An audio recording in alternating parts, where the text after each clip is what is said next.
تعویل کرتا ہے جیسے آج کل ہو رہا ہے. میں عمران خان کا نہ مجھے نہیں یاد پڑتا میں نے کبھی ووٹ دیا ہے، نہ میں کہتا ہوں کہ ابھی جو نئی حکومت بنی ہے وہ غلط ہے. ہو سکتا ہے شہباز شریف ملک میں ایسے کام کر لیں جو عمران خان نہیں کر سکا، ہو سکتا ہے ملک ترقی کرنا شروع کر دے.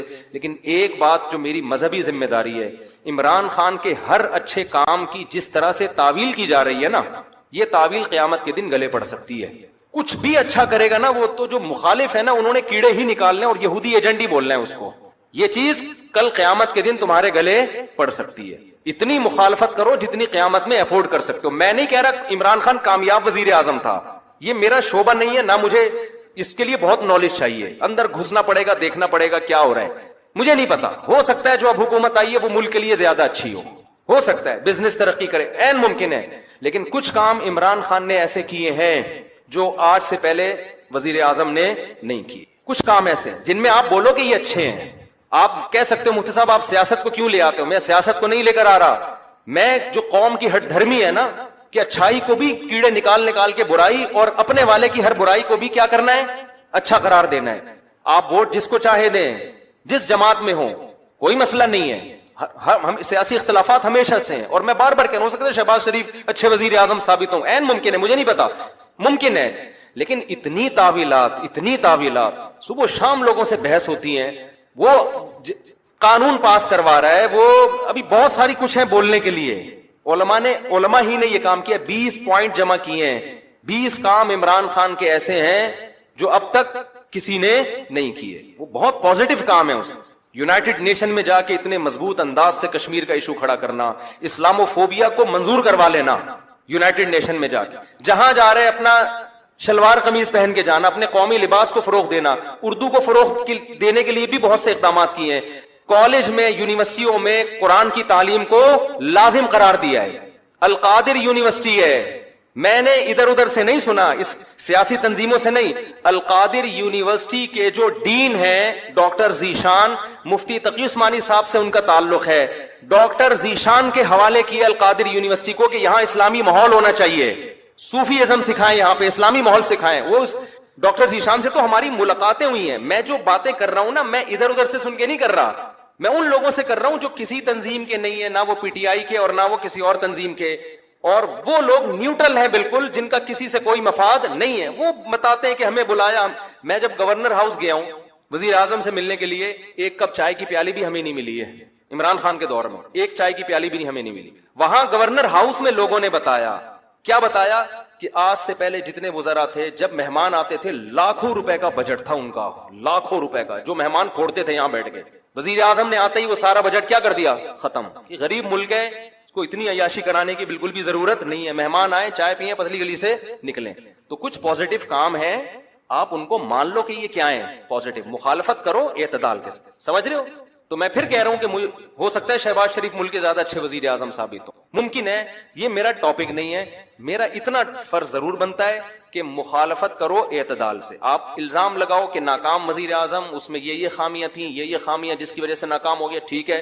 لیکن جو اچھے کام کیے ہیں ان میں خام میں بیٹھ کے گھما کے اس کو اتنی تعویلیں اتنے گھمانا، اس کو حد ہوتی ہے یار کسی چیز کی. ایبسولوٹلی ناٹ کہہ رہا ہے وہ واضح طور پر. کتنا جھوٹ بولو گے آپ؟ ہر چیز کو گھما رہے ہو، اور سارے کام یہودیوں کے خلاف کر رہا ہے. ٹھپا لگا دیا اس کے اوپر یہودی ایجنٹ ہونے کا. یہ غلط ہے. تو اور بھی بہت کچھ ہے. کبھی موقع ملا تو میں وہ 20 پوائنٹ ریکارڈ کرواؤں گا. 20 پوائنٹ جو ہے نا، مجھے موقع ملا تو. لیکن وہی ہوتا ہے کہ لوگ پھر ہمیں سمجھتے ہیں کہ میں پی ٹی آئی کا سپورٹر ہوں یا میں جے یو آئی کا مخالفت کر رہا ہوں. میں نہ جے یو آئی کا حامی ہوں نہ مخالف ہوں. یہ آپ کی سیاست ہے، آپ جانیں. اور اگر میں حامی ہوں گا بھی تو یہاں ممبر پہ نہیں ہوں گا. میں نجی محفل میں کسی کے سامنے بتا سکتا ہوں کہ میں کس کو سپورٹ کرتا ہوں. یہ میرا یہاں ممبر پہ ٹاپک نہیں ہے. میرا ممبر پہ جو ٹاپک ہے وہ اتنا ضرور ہے کہ ایک حد تک تعویلات کرو، اتنا آگے نہ بڑھو. اور جو کام اس نے اگر کوئی قادیانی کی سپورٹ میں بالفرض کیا ہے، تو آپ آج جس کی حمایت کر رہے ہو انہوں نے اس سے زیادہ سپورٹ میں کام کیے ہوں گے. وہ سارے کام آپ پی جاتے ہو، صحیح ہے نا، اس لیے کہ آپ اس کو سپورٹ کر رہے ہو. اور آپ کا مخالف کی چھوٹی غلطیاں بھی آپ کو بڑی نظر آتی ہیں. اعتدال پیدا کرو، اعتدال. دیکھو کسی بھی تنظیم میں بن کے رہو، کوئی مسئلہ نہیں ہے. سیاسی اختلافات ہوتے ہیں، کوئی پیپلز پارٹی میں، کوئی مسلم لیگ میں، ہر قوم میں اچھے برے ہوتے ہیں. لیکن آپ مخالف کی اچھے کو اچھا کہو، اس کی غلط کو غلط کہو، اور اپنے لیڈر کے غلط کو غلط کہو اور اچھے کو اچھا کہو، اگر آپ کے پاس مضبوط ذرائع سے معلومات پہنچ جاتی ہے تو نہیں پہنچتی تو پھر خاموشی اختیار کرو۔ عمران خان سے 100 دفعہ اختلاف کے باوجود عمران خان نے ختم نبوت کا مسئلے پر بھی علماء کو بلایا ہے، علماء سے ملاقات کی پوری کوشش کی، مگر بہت سے علماء، میں نام لینا مناسب نہیں سمجھتا، وہ عمران خان سے بولو بھائی نہیں ملے۔ ان کی کوئی سیاسی مجبوریاں تھیں یا کیا تھا، وہ یہ سمجھتے تھے کہ ہمیں کیش کرا رہا ہے، واللہ عالم۔ لیکن ایک اصولی بات ہے کہ جب آپ کو بلایا جا رہا ہے، علماء کو ساتھ بٹھانے کی حکومت کوشش کر رہی ہے، اور آپ اپنی سیاسی مجبوریاں یا کسی بھی بیس پر آپ نہیں بیٹھ رہے، تو پھر جب آپ کے خلاف قانون سازی ہوگی تو پھر آپ کو احتجاج کرنے کی اجازت، وہ کہہ سکتا ہے بھائی میں نے بلایا تھا آپ نہیں آئے، ختم، اب آپ کیوں مجھے قادیانی اور یہودی ایجنٹ کے تانے دے رہے ہو؟ تو ایسا ہوا ہے کہ عمران خان نے کوشش کی علماء کو ساتھ بٹھانے کی، چند علماء کو جو مشہور علماء ہیں، یعنی بڑے طبقے کے علماء ہیں، لیکن ان علماء نے انکار کر دیا۔ میں ان علماء پہ طنز نہیں کر رہا، ہو سکتا ہے ان کی کوئی مجبوری ہو کہ بھئی ہمیں کیش کرانا چاہ رہا ہے یا کیا کرنا چاہ رہا ہے، لیکن بات یہ ہے کہ ہم دلوں کا حال نہیں جانتے، ایسا تو کوئی بھی کہہ سکتا ہے، تو اس کے لیے حجت تمام ہو سکتی تھی۔ تو اللہ تعالیٰ مولانا طاہر صاحب کو دنیا اور آخرت کی بھلائیاں دے، انہوں نے آگے بڑھ کے قدم اٹھایا تاکہ علماء اور حکومت کے درمیان فاصلے، اگر وہ بھی کہتے جاؤ تم یہودی ایجنٹ ہے، تمہیں تو پتہ نہیں کیا کیا جو فوج الزامات لگ رہے ہیں، تو وہ کہتا ٹھیک ہے بھائی ٹھیک ہے، پھر ہم نے جو یہ نعرہ لگایا مدینہ کی ریاست، ہم یہ نعرہ واپس لے رہے ہیں، یہ ملک سیکولر بنے گا، یہ اسلام کا قلعہ بنی نہیں سکتا۔ اس کے پاس ایک جواز ہوتا، اب ممکن ہے مدینہ کی ریاست بنائے یا نہ بنائے یہ تو میں نہیں جانتا، لیکن حجت تو تام ہو گئی نا، کہہ تو سکتے ہیں کہ آپ دعوے کیا کر رہے تھے اور آپ کر کیا رہے۔ ان سے پہلے جو حکمران تھے وہ تو اسلام کا نام لینا ہی چھوڑ دیا تھا۔ میں ذاتی طور پر عمران خان کی جو بھی تقریر میں نے سنی ہے بلا مبالغہ، مجھے نہیں پتا کہ وہ یہودی ایجنٹ ہے یا نہیں ہے، مجھے نہیں پتا، لیکن اللہ کی قسم ان تقریروں میں جو مزہ آیا ہے وہ ایسے لگتا ہے جیسے کوئی عالم دین اور مولوی تقریر کر رہا ہو۔ اس طرح کی تقریریں ہمارے سابق حکمران نہیں کرتے۔ ہاں اس تقریر میں اگر اس عمران خان کی کہیں زبان لڑکھڑائے گی اس کو لوگ پکڑ کے بیٹھ جاتے ہیں۔ بات آ رہی ہے سمجھ؟ حضرت مولانا طارق صاحب نے یہ کہا کہ عمران خان کی بیوی پورے شریف پردے میں آئی ہے، ماشاءاللہ، یہ پہلی دفعہ پاکستان میں ہوا ہے، تو یہ اچھی بات ہے نا۔ اگر اسکرٹ پہن کے آتی سب انگلیاں اٹھاتے، دیکھو ہم تو کہہ رہے تھے نا یہودی ایجنٹ ہے، برقعے میں آ گئی تو یہ کیا ہے؟ یہ کیموفلاج ہے، یہ لوگوں کو اب یہ خام خام میں شو مارنا ہے کہ ہم بھی کیا ہیں تھوڑا سا دین سے۔ تو آپ نے جب یہ فیصلہ کیا ہوا ہے کہ ہر چیز کو آپ نے الٹا ہی لے کے جانا ہے، تو پی ٹی آئی کے صدر کی بات نہیں کر رہا، میں حکومت کی بات کر رہا ہوں۔ پھر حکومت یہ کہے گی، کہنے میں حق بجانب ہوگی کہ ان مولویوں کو مطمئن کرنا ہمارے بس میں نہیں ہے، یہ نہیں مطمئن ہوں گے کچھ بھی کر لو، تو میرے بھائی اس سے علماء کو نقصان ہوگا، اس سے مذہب کو نقصان ہوگا۔ تو میں پھر یہ کہہ دوں کہ میں ہر چیز میں پی ٹی آئی کی یا عمران، اور پی ٹی آئی کی تو بات ہی نہیں کر رہا میں، پی ٹی آئی میں تو عجیب عجیب چیزیں پڑی ہوئی ہیں، ایک فواد چودھری بھی ہے پی ٹی آئی میں، اس کو خدا نخواستہ میرا بیان آپ فواد چودھری کے حق میں نہ لے کے جائیں، تو بیچارہ پتہ نہیں کس قسم کی چیز اللہ نے پاکستان کو دی ہے، اس سے پہلے تو اس قسم کی چیز ابھی تک مارکیٹ میں آئی نہیں ہے۔ تو پی ٹی آئی کے ہر فرد کے بارے میں نہیں کہہ رہا، نہ مولانا کہہ رہے ہیں، مولانا حکومت کو کہہ رہے ہیں کہ حکومت کے کچھ کام اچھے ہیں، اور اس کا مطلب یہ نہیں کہ مولانا حکومت کے ہر کام کو اچھا مانتے ہیں، کچھ کاموں کو اچھا اس لیے کہہ رہے ہیں کہ بھئی جو کرنے کے کام ہے، جو اچھے کام ہے ان میں اپریشیٹ کرو، تاکہ حکومت ہماری باقی چیزوں میں بھی بات بولو بھائی سنے۔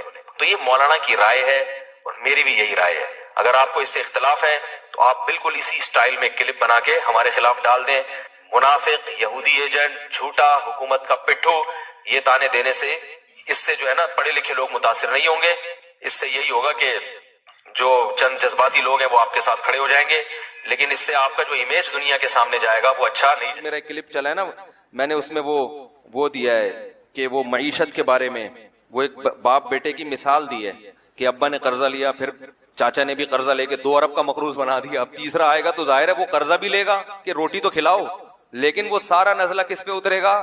تو لوگوں نے کہا یہ پی ٹی آئی کا آدمی ہے، کوئی کہہ رہا ہے یہ عمران خان کو کتنے پیسے ملتے ہیں، کتنے فیصد ملتے ہیں۔ مفتی صاحب مجھے نہ عمران خان سے میری کبھی بات ہوئی ہے، اور یہ بھی یاد رکھو میں کوئی پی ٹی آئی کا آدمی نہیں ہوں، نہ میں پی ٹی آئی کو پروموٹ کر رہا ہوں۔ پی ٹی آئی میں بڑے بڑے فنڈر پڑے ہوئے ہیں، فواد چودھری صاحب بھی معذرت کے ساتھ پی ٹی آئی میں ہی ہیں، تو ہم کہاں فواد چودھری کی حمایت کریں گے؟ میری ذاتی رائے ہے، پی ٹی آئی کے بارے میں نہیں، ذاتی رائے ہے عمران خان کے بارے میں کہ کچھ تھوڑا سا ٹھیک لگتا ہے، واللہ عالم، لیکن میں کوئی پیغمبر نہیں ہوں، میں کوئی مجھ پر وحی نازل نہیں ہوتی۔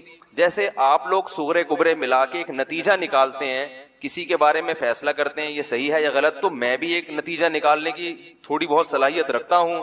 میرا خیال ہے کہ بندہ اتنا غلط نہیں ہے جتنا بنا کے پیش کیا جا رہا ہے. اس کا مطلب لوگ یہ لیتے ہیں کہ میں مولانا فضل الرحمان کی مخالفت کر رہا ہوں، حالانکہ یہ بھی نہیں ہے. جب کسی ایک آدمی کی تعریف کی جائے تو اس کا مطلب یہ تھوڑی کہ اس کے مخالف کی برائی کر رہے ہیں آپ. بھائی ان کی اپنی ایک رائے ہے، ان کی اپنی ایک سوچ ہے، اور ابھی وہ وزیر اعظم ہے بھی نہیں، اتنا زیادہ بھی بدگمان ہونے کی ضرورت نہیں ہے. تو ہماری ایک رائے ہے کہ بھائی اتنا برا نہیں ہے جتنا لوگوں نے اس کو بنا دیا ہے. تو ان بیسس کی بیس پر آپ جو مخالفت کر رہے ہیں تو یہ بیسس درست نہیں ہے، کسی اور بیس پہ کریں میرا خیال ہے. لیکن اگر آپ کو اس سے اختلاف ہے تو آپ ایک کلپ بنا دیں. بھائی مفتی طارق مسعود صاحب نے جو کہا ہے ہمیں ان کی رائے سے اتفاق نہیں ہے، اور ہماری رائے یہ ہے جس پر دلائل یہ ہیں. اختلاف ہمیشہ سے تھا، آج بھی ہے اور ہمیشہ رہے گا. جب تک انسان موجود ہیں اس دنیا میں کبھی ایک پلیٹ فارم پہ جمع نہیں ہو سکتے. تو اب ان اختلافات کی بیس پر ہم آپس میں نفرتیں پیدا کرنا شروع کر دیں کہ جی جو جمعیت کا ہوگا میں اس کو نہیں مانوں گا، یا جو مولانا فضل الرحمان کی تعریف میں اگر کچھ کہہ دے تو وہ پیچھے توپے لے کے ان کے پیچھے پڑ گئے آپ کہ مولانا کی تعریف کیوں کر دی آپ نے، اور جو ادھر کی تعریف کر دے اس کے پیچھے. اس سے سوائے آپس میں پھڈے بازی کے، لڑائی کے کچھ بھی حاصل نہیں ہوگا. تو بھائی ہر آدمی کو اپنی رائے کے اظہار کی اجازت ہونی چاہیے. میری ایک رائے ہے، آپ مانے ٹھیک ہے، نہیں مانے کروڑ دفعہ اس سے اختلاف کریں. میں آپ کے خلاف کوئی کلپ، میرے پاس تو کلپ کے زیادہ ذرائع ہیں، سمجھ رہے ہیں. میں تو اپنی بات اگر پہنچانا چاہوں تو ملینز لوگوں تک پہنچ جاتی ہے، تو میں تو کوئی کلپ نہیں بناتا. تو اس لیے یعنی کلپ کا مطلب یہ کہ اگر کوئی میرے یعنی جس شخصیت کے میں خلاف ہوں اور وہ اس کی حمایت کر دے تو میں تھوڑی کلپ بناؤں گا. بھائی میری ایک رائے ہے کہ یہ اتنا برا نہیں ہے جتنا لوگوں نے بنا دیا. سمجھ رہے ہیں. یہ بھی ممکن ہے کہ اگلی دفعہ مسلم لیگ کی حکومت آ جائے، اس بات کا بھی پورا امکان موجود ہے. تو آپ مجھے کیسے کہہ رہے ہیں کہ یہ پیسے کھاتا ہے وہاں سے؟ مجھے پورا اس بات کا امکان موجود ہے کہ اگلی دفعہ کس کی حکومت آ جائے گی؟ مسلم لیگ کی حکومت آ جائے گی. اس بات کا امکان موجود ہے. تو پھر ہم کیا کریں گے؟ ہے بھائی، یعنی ایسے کی تعریف کی جائے جو قیامت تک کے لیے آیا ہو یا بہت طویل عرصے کے لیے آیا ہو، پھر آدمی کہتا ہے بھائی اس کے مفاد ہیں، جس کا یہی نہ پتا ہو کہ اگلی دفعہ آئے گا کہ بھی نہیں آئے گا. تو اس میں صرف اب مقصد یہ ہوتا ہے، آپ یہ کہہ سکتے ہیں کہ پھر آپ اس موضوع کو چھیڑتے کیوں ہیں؟ بھائی لوگوں کی طبیعت میں اعتدال پیدا کرنا. کیونکہ میں جہاں جا رہا ہوں سن رہا ہوں ابے معیشت کا بیڑا غرق ہو گیا، ابے معیشت کا یہ کر دیا، ابے معیشت کا. تو ایک ہماری بھی سوچ ہے، تھوڑا سا ہم بھی امت کا درد رکھتے ہیں کہ یار اگر اس طرح سے سوچنا شروع کر دو گے تو تم پر پھر ایسے حکمران ہی مسلط ہوں گے جو مصنوعی طریقے سے معیشت کو چلائیں گے اور تم پھر اس سے خوش رہو گے.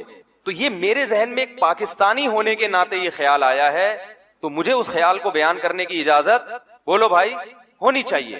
تو پاکستانی ہونے کے ناطے کہ ہماری قوم ہے، اور یہ میں بیٹھ کے پھینکتا نہیں ہوں، ہمارے بھی تعلقات ہیں، سلام دعا ہے اوپر کے طبقے سے جہاں سے ہمیں بھی کچھ اطلاعات ملتی ہیں. تو ایسا نہیں کہ اٹھے اور منہ دھویا اور آئے اور ایک رائے پھینک کے لوگوں میں ایک آگ لگا کے چلے گئے. تو ایسا نہیں ہوتا، سوچ سمجھ کے کوئی بات کی جاتی ہے. لیکن پھر بھی ہم پیغمبر نہیں ہیں، ہم سے 100 دفعہ غلطی ہو. یہ بھی ممکن ہے کہ ہم اس بیان سے رجوع کر لیں. اور یہ بھی مطلب نہیں ہے کہ پی ٹی آئی کے جتنے کام ہیں ہم نے ان کو سیدھا کرنے کا ٹھیکہ، وہ جو کر رہے ہیں صحیح کر. بات ہو گئی تھی اس دن تو وہ کلپ میں صلواتیں بھی ٹھیک ٹھاک سننے کو ملی. تو میں ان صلواتیں کرنے والوں کو کہتا ہوں میں کوئی پی ٹی آئی کا آدمی نہیں ہوں، نہ میں پی ٹی آئی کو پروموٹ کر رہا ہوں. اگر میں کروں گا بھی تو ممبر پہ بیٹھ کے نہیں کروں گا. مجھے نہیں پتا، ہو سکتا ہے میں جے یو آئی کا آدمی ہوں، این ممکن ہے اس بات کا پورا امکان موجود. چاہے آپ اس کو کچھ بھی سمجھیں، ہو سکتا ہے میں اندر سے جے یو آئی کا آدمی ہوں. تو لیکن اور مولانا فضل الرحمان ہوتے تو ہو سکتا ہے میں ان کی حمایت کر رہا ہوتا. یار انہوں نے جو یہ کیا ہے اس میں ان کو غلط، میں نے بتایا تھا نا ڈیزل کا جو مولانا پہ الزام لگا ہے وہ الزام درست نہیں ہے. وہ جو ڈیزل چوری کی کہانی ہے نا، وہ آپ بڑوں سے جا کے پوچھیں، وہ بتائیں گے کہ وہ ڈیزل کی اصل کہانی کیا تھی. سمجھ رہے ہو سکتا ہے وہ کرپٹ ہو سکتا ہے بہت کچھ پیسہ کھایا ہو، لیکن ڈیزل والا جو الزام ہے وہ الزام درست، ڈیزل چوری کا جو الزام مولانا پہ لگا ہے وہ الزام درست نہیں ہے. سمجھ میں آ رہی ہے بات؟ بعض چیزیں صورتاً چوری ہوتی ہیں، حقیقتاً چوری نہیں ہوتی. اب زیادہ ڈیپ میں جا نہیں سکتے ہم، یہ ایسی کچھ ٹیکنیکل باتیں ہوتی ہیں جو ممبر پہ بیان کرنا ناممکن. جو کہ عمران خان کی جو اسپیچ ہے نا اس کے حوالے سے تو ساری دنیا کو پتا ہے، اتنی زبردست تقریر عمران خان نے کی ہے وزیر اعظم نے، اس میں تو میرا خیال ہے کوئی بھی نہیں کہہ سکتا کہ دو رائے نہیں ہو سکتی. اور اس تقریر سے سب سے زیادہ جو پریشان ہوئے یہودی ہوئے ہیں، سب سے زیادہ یہودی پریشان ہوئے اس تقریر سے، کیونکہ کئی سالوں سے اسلام دشمن قوتیں میڈیا پہ جو پروپیگنڈا کر رہی تھی نا، اس پروپیگنڈے کو اس ایک تقریر نے اس پروپیگنڈے کی دھجیاں اڑا دی ہیں کیونکہ ایک انتہائی ذمہ دار آدمی جو ایک اسلامی کنٹری کا وزیر اعظم ہے، ایک عام آدمی نہیں ہے، ایک اسلامی، کیونکہ سارے پروپیگنڈا اسلام کے خلاف ہو رہا تھا نا، تو ایک اسلامی کنٹری کا وزیر اعظم، اور ایسی جگہ پہ کھڑے ہو کر کہ دنیا میں اس سے زیادہ حساس جگہ اور اہم جگہ کوئی ہو نہیں سکتی، اقوام متحدہ کی جنرل اسمبلی میں اتنی لمبی تقریر اتنے کانفیڈنس کے ساتھ اور اتنے اہم ترین ایشوز پر اتنے کانفیڈنس کے ساتھ اور اتنے مدلل انداز میں بیان کر کے انہی کا چہرہ ان کو دکھانا، یہ میں کہتا ہوں کہ اس پہ پوری قوم کو، جب وہ ملک میں واپس آئے نا، لوگ چھکا مار کے آتے ہیں، ورلڈ کپ جیت کے آتے ہیں، پوری قوم کھلاڑیوں کو اٹھا لیتی ہے کندھوں پہ، لیکن انہوں نے چھکا مارا ہوتا ہے اور کچھ نہیں کیا ہوتا. اس پہ پوری قوم کو بہترین طریقے سے خراج تحسین پیش کرنی چاہیے، جو میں سمجھتا ہوں کہ جتنی پیش کرنی چاہیے اتنی پیش کی نہیں جا رہی ہے. یہ بڑے دل گردے کا کام ہے کہ ایک ایسے حساس مقام پہ کھڑے ہو کر بھائی اتنے کانفیڈنس کے ساتھ آپ اتنے حساس ایشوز کو آپ اٹھائیں اور اتنے مدلل انداز میں. لکھی ہوئی تقریروں میں آپ کا پیغام چلا جاتا ہے، آپ کے جذبات نہیں جاتے.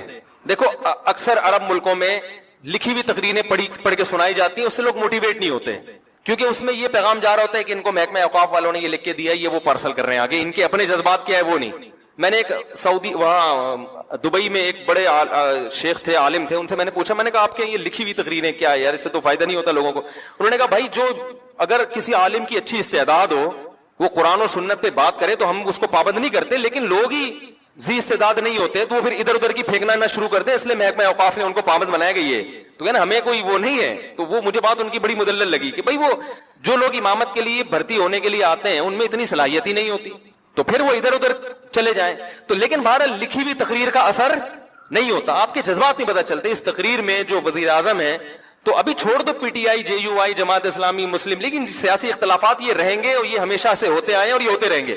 ابھی آپ اس تقریر کو پاکستان کے وزیر اعظم کی تقریر کی حیثیت سے دیکھیں، آپ سمجھ رہے ہیں اس میں یہ اختلافات کے پی ٹی آئی کیا کہتی ہے، جے یو آئی کیا کہتی ہے، جماعت اسلامی کیا کہتی ہے، مسلم لیگ کیا کہتے ہیں، وہ اختلافات اپنی جگہ ہیں، وہ ان کے اپنے اپنے رائے ہیں اور ہر ایک کی رائے کا احترام کرنا چاہیے. نہ میں کسی کو غلط کہہ رہا ہوں نہ صحیح کہہ رہا ہوں، لیکن میں یہ کہہ رہا ہوں کہ بھائی ہم اس وقت ایک پاکستانی قوم کی حیثیت سے، جس میں غیر مسلموں کو بھی شامل ہو جانا چاہیے، پاکستانی ہونے میں تو وہ بھی ہمارے ساتھ ہے نا، ایک پاکستانی ہونے کی حیثیت سے ہمارے وزیر اعظم نے ایک ایسی حساس جگہ پر کھڑے ہو کر بہادری کے ساتھ، بڑے کانفیڈنس کے ساتھ ان مسائل پر بات کی ہے جن مسائل پر بہت عرصے سے بہت ہی غلط پروپیگنڈا ہوتا رہا ہے، اور بڑے کانفیڈنس کے ساتھ اور دلائل کے ساتھ بات کی ہے جن دلائل کا ان میں سے کسی کے پاس جواب نہیں ہے. تو بھرپور طریقے سے اس پہ اپریشیٹ کرنا چاہیے، فیس بک پہ، یوٹیوب پہ. اور پہلے تو میں ان چیزوں کا قائل نہیں تھا اپریشیٹ کرنے سے کیا ہوتا ہے، لیکن جب میں دیکھتا ہوں نا میری کسی بیان پر لوگ اپریشیٹ کرتے ہیں، بڑا حوصلہ ملتا ہے انسان کو، تو اور خاص طور پڑھے لکھے لوگوں کی طرف سے. تو یہ انسان کی فطرت ہے، اگر آپ اس کو جو ہے وہ حوصلہ شکنی کریں گے نا کسی پر. تو ہمارے استاذ نے ایک بڑی پیاری بات کی. میں پہلے یہ ہوتا تھا کہ لوگ یہ نیگیٹو کمنٹ سے پریشان کیوں ہوتے ہیں، بھائی تم اللہ کے لیے کر رہے ہو کرتے چلے جاؤ. پازیٹو کمنٹس پہ انسان خوش کیوں ہوتا ہے، بھائی تم اللہ کے لیے کر رہے ہو، جو نیگیٹو کرنا ہے نیگیٹو کرے. تو ہمارے استاذ نے کہا دیکھو انسان ہے نا انوائرمنٹ سے، ماحول سے متاثر ہوتا ہے. اگر سردی کا موسم ہوگا تو سردی لگے گی، چاہے آپ بزرگ ہوں چاہے آپ کتنے پاورفل ہوں. گرمی کا موسم ہے تو گرمی لگے گی. تو جو ماحول چل رہا ہوتا ہے، لوگ آپ کی حوصلہ افزائی کر رہے ہیں تو آپ کتنے ہی مضبوط کیوں نہ ہو، آپ اس سے متاثر ہوگے اور آپ کو ایک جذبہ ملے گا کہ یار ویل ڈن، زبردست، کہتے ہیں نا کیپ اٹ اپ. ٹھیک ہے، میرے 4 شادیوں پہ جو بیانات ہیں نا ان میں لوگ بہت کہتے ہیں کیپ اٹ اپ. جو کنوارے ہیں نا ان کے کیپ اٹ اپ، مفتی صاحب کیپ اٹ اپ. تو وہ ایسا انہوں نے بار بار لکھا ہوتا ہے، اللہ اللہ مفتی صاحب زبردست. تو میں سمجھ جاتا ہوں یہ کنوارا ہے. ٹھیک ہے نا. تو حوصلہ ملتا ہے انسان کو. نیگیٹو چیزیں چلتی ہیں تو ہوتا ہے، خاص طور پڑھے لکھے لوگوں کی طرف سے. ایسے ہی جو فضول قسم کے گالیاں دے رہے ہیں، فوش دے رہے ہیں، وہ تو اپنا ٹائم ضائع کرنے کے علاوہ کچھ بھی نہیں. تو بھائی اس میں اس اسپیچ کا سالوں سے انتظار تھا اور اس میں بہرحال وزیر اعظم کو اپریشیٹ کرنا چاہیے بھرپور طریقے سے. اس میں نیگیٹیوٹی کو لوگ اس میں بھی لگے ہوئے ہیں. کچھ لوگ یہ تو ابے باتوں سے کیا ہوتا ہے، تو تم کر لو جا کے باتیں. بھائی باتوں سے ہی ہوتا ہے سب کچھ. حضرت جعفر طیار نے نجاشی کے سامنے باتیں ہی تو کی تھی جس پہ وہ پھوٹ پھوٹ کے رونے لگا تھا، مسلمان ہو گیا تھا. تو بہت کچھ ہو جاتا ہے باتوں سے. اور ان باتوں سے ممکن ہے اقوام متحدہ کی اسمبلی میں ایسے لوگ بیٹھے ہوں جو اسلام دشمن ہوں، وہ، لیکن بات یہ کہ یہ پیغام صرف ان تک نہیں گیا، یہ پوری دنیا میں گیا ہے پیغام. جب پوری دنیا میں پیغام جاتا ہے تو مخالفت کرنے والے بھی دباؤ کا شکار ہوتا ہے کہ بھائی اس کا کیا جواب ہے آپ کے پاس. اور اس تقریر کے کچھ اچھے اثرات مرتب بھی ہوئے ہیں. اور بہرحال میں کہتا ہوں کہ یہ بڑا, میں کیا کہہ رہا ہوں, میری کیا اوقات ہے, بڑے بڑے علماء کہہ رہے ہیں. تو اگر کوئی میرے اس اسپیچ کے بعد مجھ پہ انگلی اٹھاتا ہے تو مجھ پہ نہیں, سب سے پہلے ان بڑے علماء پہ انگلی اٹھاؤ جو حضرت مفتی تقی عثمانی صاحب نے اپریشیٹ کیا ہے, ٹویٹ کیا انہوں نے. اور ان کے تو بڑے نپے تلے الفاظ ہوتے ہیں, وہ اتنے آرام سے کسی پہ کمنٹس نہیں کرتے. وہ تو اکثر سیاست میں تو وہ باتیں ہی نہیں کرتے, اور میں بھی سیاسی باتیں نہیں کرتا, چھوڑ دی ہیں جو پہلے میں کرتا تھا, توبہ کر لی میں نے. لیکن بھائی یہ سیاسی بات نہیں ہے, کم از کم ایک اسلام کی بات کی انہوں نے. سارے ایشوز اٹھائے ہیں, پردے کا مسئلہ اٹھایا, پردے کا مسئلہ. اور وزیر اعظم کی وائف اگر پردہ کرتی ہے بھائی, اس پہ بھی سلام کرنا چاہیے. دیکھو جو اونچی پوسٹ پہ جو لوگ ہوتے ہیں نا, ہمارے پردے کے 1 گھنٹہ بیان سے اتنا خواتین کو حوصلہ افزائی نہیں ہوتی جتنا کسی ایسی بڑی شخصیت کی بیوی کو جب عورتیں پردہ کرتی ہوئی دیکھتی ہیں تو ان کے دل میں جو پردے کی اہمیت بیٹھتی ہے اور پردے سے جو ایک وحشت تھی وہ ختم ہوتی ہے, وہ ہماری 1 گھنٹے کی تقریر سے نہیں ہوگی. سمجھے؟ تو یہ سب چیزیں بھائی, پردے کا مسئلہ اٹھایا, توہین رسالت کا مسئلہ اٹھایا, کشمیر کے ایشو پر اتنی مدلل بات کی ہے, تو اور پھر دہشت گردی کا جو لیبل اسلام پہ لگایا جاتا ہے اس میں پوری ڈیٹیل سے بات کی ہے. تو اس سب میں ہمیں پوری قوم کو جو ہے سلام کرنا چاہیے, وزیر اعظم کو اپریشیٹ کرنا چاہیے. کسی کو ان سے اختلاف ہے تو بھی بھائی یہ کام بڑا, کیپ اٹ اپ. صحیح ہے نا؟ تو اللہ تعالیٰ جو ہے انہیں اس پر قائم رہنے کی توفیق عطا فرمائے. اور بہت بڑا ایک کام کیا ہے جس سے ہمارے حضرت مفتی رشید احمد صاحب رحمہ اللہ تعالیٰ جو ہے نا, زیادہ حکومت کو کبھی تعریفیں نہیں کرتے تھے, لیکن جب پاکستان میں ایٹمی دھماکہ ہوا نا, حضرت اتنے خوش ہوئے, مٹھائی بانٹی حضرت نے, مٹھائی کے ڈبے. حضرت فرمایا مزہ آ گیا. صحیح ہے نا؟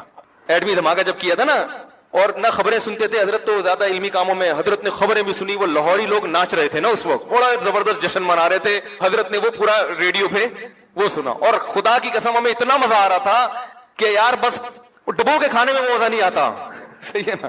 جب پاکستان نے ایٹمی دھماکہ کیا کہ یار ہم بھی کچھ دنیا میں یہ تو کہہ سکیں گے ایٹمی, چلو یار چورو چکے حکمران ہیں ہمارے, کرپشن ہے یار, بجلی نہیں ہے, گیس نہیں ہے, بم ہے, بم ٹھیک ہے نا, پھٹ سکتے ہیں کسی بھی وقت, ایٹم بم ہے. اسلامی ملکوں میں واحد ریاست, ٹھیک ہے لنگڑا لولا اسلام نافذ ہے, پردے پر بھی یعنی قانون نافذ نہیں ہو پا رہا ہے یہاں پہ, لنگڑا لولا اسلام ہے, نام تو اسلام کا لگا ہوا ہے نا, تو ایک پاور تو آ گئی. اب کوئی ہم پہ حملہ کرتے ہوئے 100 دفعہ سوچے گا, کسی کو کچھ تو بتائیں گے یار ایٹمی پاور, ایٹم بم ہونا آسان کام نہیں ہے, ایٹمی پاور ہونا معمولی چیز نہیں ہے, ورنہ ہر ملک ایٹمی پاور بن جاتا. بڑا اس پہ سرمایہ خرچ ہوا ہے, سائنسدانوں کی عمریں لگی ہیں اس کے اوپر, بہت سارے ملک انوالو ہوئے ہیں, تب جا کے پاکستان ایٹمی پاور بنا ہے. یہ حضرت اتنے خوش تھے, ہم نے کہا واہ بھائی واہ. حضرت مٹھائی کے اتنے سخت خلاف تھے, کبھی نہ میں نے حضرت کو دیکھا مٹھائی کھاتے ہوئے اور نہ کسی کو کھلاتے تھے. وہ فرماتے ہیں کوئی کھانے کی چیز ہے, پیٹ کو خراب کرتی ہے, سارا نظام سارا وہ تو صحت کا بڑا خیال, لیکن حضرت نے اپنے اصول توڑ دیے, ایسا خوش ہوئے. تو خدا کی قسم ہمیں یہی خوشی اس تقریر پر ہو رہی ہے, ہمیں یہی. حالانکہ حضرت تو مسلم لیگ کی بہت سی پالیسیوں کے خلاف بھی تھے, لیکن حضرت فرمایا بم دھماکہ کیا, مزہ آ گیا, ٹائٹ کام ہو گیا, ہٹو بچوں والا. تو بھائی جس کو پی ٹی آئی سے اختلاف ہے 100 دفعہ کرے اختلاف, کوئی وہ فرشتوں کی جماعت نہیں ہے, ٹھیک ہے نا. جس کو عمران خان سے اختلاف ہے وہ کرے, ہمیں اس سے کیا, کام بڑا خاندانی ہو گیا. اس پہ وزیر اعظم کو سلوٹ کرنا چاہیے. اللہ تعالیٰ ہمارے جو ملکوں میں بھی جو جس کا کام ہے اس کو لوگ مجھ سے آ کے پوچھتے ہیں پاکستان کے حالات, میں کہتا ہوں نہ میں نے خراب کیے نہ میں ٹھیک کر سکتا ہوں, میں امیدیں دلا سکتا ہوں کہ حالات اچھے ہو جائیں گے انشاءاللہ. اور یہ جھوٹی موٹی کی امیدیں نہیں ہیں. اکنامکلی حالات الحمدللہ اچھے ہونے جا رہے ہیں, جتنے اچھے ہو گئے ہیں وہ نظر نہیں آ رہے, اتنے وہ زیادہ اچھے گئے ہیں, لیکن ابھی تھوڑا دبایا ہوا ہے. ڈالر 275 پہ مصنوعی روکا ہوا ہے بس, ورنہ ڈالر اصل میں اور بھی نیچے گیا ہے, لیکن اس کو روکا ہوا ہے انہوں نے, بہت زیادہ نیچے گیا تو اور کچھ مسائل ہو جائیں گے. تو کچھ اچھے کام بھی ہو رہے ہیں ملک میں, سارے خراب نہیں ہو رہے. جو خراب ہو رہے ہیں ان پہ تو مجھے بولنے کی ضرورت نہیں, وہ آپ خود سمجھدار ہیں ماشاءاللہ. سسٹم کے تحت چلا ہے نا سارا. الیکشن ہمارے ہاں سسٹم کے تحت نہیں ہوتے, کس کے تحت ہوتے ہیں, سسٹم کے تحت. سسٹم چل رہا ہے, لیکن بہرحال کچھ امید کی چیزیں بھی ہیں. تو اچھا مصیبت یہ ہے کہ ہمارے ہاں نیگیٹیوٹی اتنی زیادہ ہے, کسی کو کوئی اچھی خبر بھی دو تو اس نے غم ہی کی خبر لینی ہے. اس کو بتاؤ نا تمہارے ابا کو جو فالج تھا ٹھیک ہو گیا, اب 2 نمبر ہی کر رہا ہے, بیکار باتیں. یہ ہمارا دماغ بن چکا ہے. ابے تجھے جو شوگر تھی نا اتفاق سے اب رپورٹیں کلیئر, اب سب ڈرامے باز. تو یار جب تم نے تمہارا دماغ ہی خراب ہے, تمہیں اچھی خبر سننی نہیں ہے. اب میں نے بولا نا ایک صاحب کو, میں نے کہا ڈالر دیکھو 275 پہ 75-76 پہ رک گیا ہے, ورنہ کتنی اسپیڈ سے اوپر جا رہا تھا. اب یہ ڈرامے بازی ہمیں بیوقوف بنانے. میں نے کہا پھر ٹینشن میں رہے, تو برین ہیمریج سے مر جا, میری صحت پہ کوئی اثر نہیں پڑتا. تیرے کو اچھی خبر سنا رہا ہوں یار, تھوڑا خوش ہو جائے یار, گورنمنٹ کی طرف سے کوئی پابندی ہے خوش ہونے پر؟ نہیں. اب یہ میں نے کہا میرا کیا فائدہ ڈالر کے اوپر نیچے, میں کوئی گورنمنٹ کا نمائندہ ہوں, مجھے کیا مل رہا ہے؟ خوش ہو رہا ہوں میں, تجھے بھی خوش کر رہا ہوں, کیونکہ مجھے کچھ آتھینٹک ذرائع سے خبر ملی ہے, اخباروں کی, یوٹیوب کی خبریں نہیں ہے. لیکن وہی اب یہ صاحب قوم کو بیوقوف بنانے کے لیے. میں نے کہا ٹھیک ہے پھر صحیح ہے, بیوقوف بنانے کے لیے نا تو ڈالر خرید لے, پھر رکھ لے اپنے پاس, اور 1 مہینے بعد جب اوریجنل قیمت آئے گی نا 300 پہ ہو جائے گا, بیچ دینا. کرتے یہ نہیں ہے, یہ بالکل ایسے ہی ہے جیسے ہلال کمیٹی والوں کے بارے میں ایک صاحب نے, ابے 1 دن کا روزہ کھا گئے یار. میں نے کہا تو رکھ لینا, پھر کھا گئے. تو ایک دفعہ رمضان کا شعبان نا 30 کا ہو گیا, کہنے لگا ابے کھا گئے 1 دن کا روزہ. میں نے کہا تو کل رکھ لے بھائی. رکھتے بھی نہیں ہے, کھا گئے تو رکھو نا یار. تو کچھ عادت ایسی پڑ گئی ہے منفی, اور اس میں بھی میں سمجھتا ہوں ہمارے حکمرانوں ہی کا کردار ہے, وہی ذمہ دار ہے. انہوں نے کیا کچھ ایسا ہے کہ اب لوگ اچھی خبر سننے کی, لوگ کہتے ہیں کہ یہ ڈرامہ ہو رہا ہے ہمارے ساتھ, کچھ نیگیٹیوٹی کی بہت ضرورت سے زیادہ پھیل گئی ہے. تو خیر, تو کیا کہہ رہا تھا یار میں, دائیں بائیں جان, تو دائیں میں بہت گھوم رہا ہوں میں.